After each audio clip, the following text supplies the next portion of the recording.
Hi there, it's Keighley again with Module 10. The first question is, what experience have you had with interactive technologies as a student or teacher? When I have student observed, I've worked with a couple different technologies, mainly different versions of smart boards. I've mainly worked with Promethean boards, and they are very handy, especially in an elementary setting. When I was working with my elementary cooperative teacher, we used it a lot for helping kids with counting, as far as counting like ostinatos, which is basically like it's a pattern that we set up using different shapes and colors that are meant to represent like a beat in a rhythm. So like a quarter note, which I'm sure most of you are familiar with, would be like represented by some sort of picture, maybe like a piece of cake or a rabbit, and that is then divided up into smaller sounds, and like the kids can come up with pins and move the appropriate time division and put it underneath the shape for what it is. So like, let's say like there's you could say chocolate would be like a subdivision of a quarter note, and the quarter note itself would be milk, because milk's one syllable and chocolate's two syllables. So there's two subdivisions in a quarter note, which would be chocolate, and the quarter note itself would be milk. So that way the kids can move the picture of a piece of chocolate underneath the eighth notes, which is the subdivision of the quarter note. There's two of them, two syllables. And then they can move the picture of the milk underneath the picture, underneath the quarter note. So that's just kind of an idea of what I've sort of done with smart boards. I've kind of arranged a few lessons on smartboard before, which is really fun. I've also got plenty of experience as a student back in high school with different instructional texts when they were coming out. They were kind of new and upcoming. My math teacher was pretty into Promethean boards, and my English teacher was fond of clickers.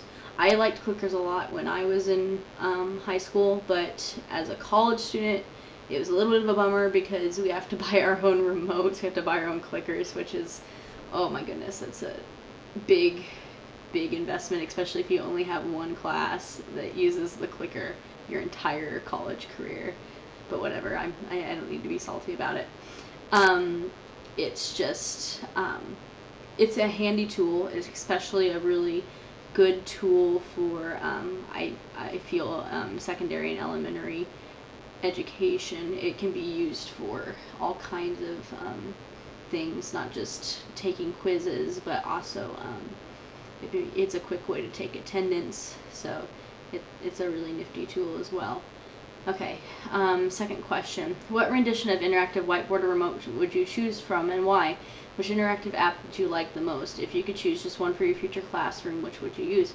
Obviously, I'm a little biased towards Promethean board because I'm familiar with it, so I'd have to say Promethean board. And it's like I said earlier, it's because you were able to manipulate so much with it. You can do different colors of pen. You can select objects and move them.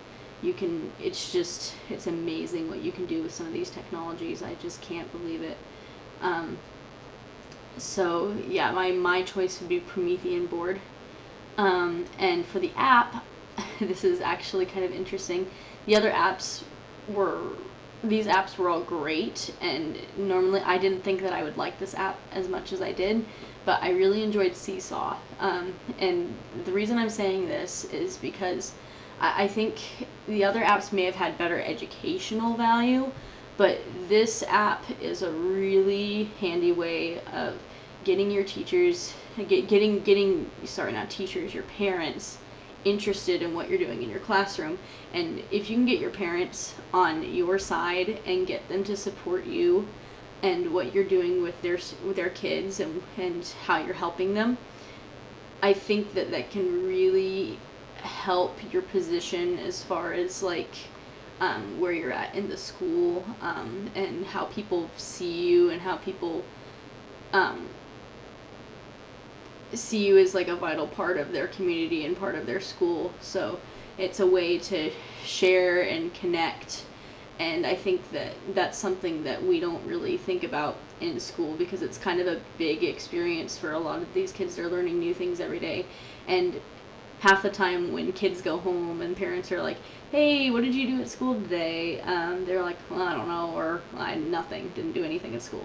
But you know, they did do stuff at school, and it's kind of cool to document that when you have the time and take pictures and share that with parents, because I think that they could really benefit from that and benefit from knowing what they were doing in school, and they can look back on how they did and kind of review, and parents can have those memories, which is really cool. It's kind of like, it's like if you mixed an educational app and a social media app, which I think is just kind of a cool fusion. So I'd have to say Seesaw was my favorite app, and that's probably what I would pick, mainly because it's just so unique compared to like the other apps that are, well, really handy and really useful, are things I've kind of seen before. So I'd have to pick Seesaw.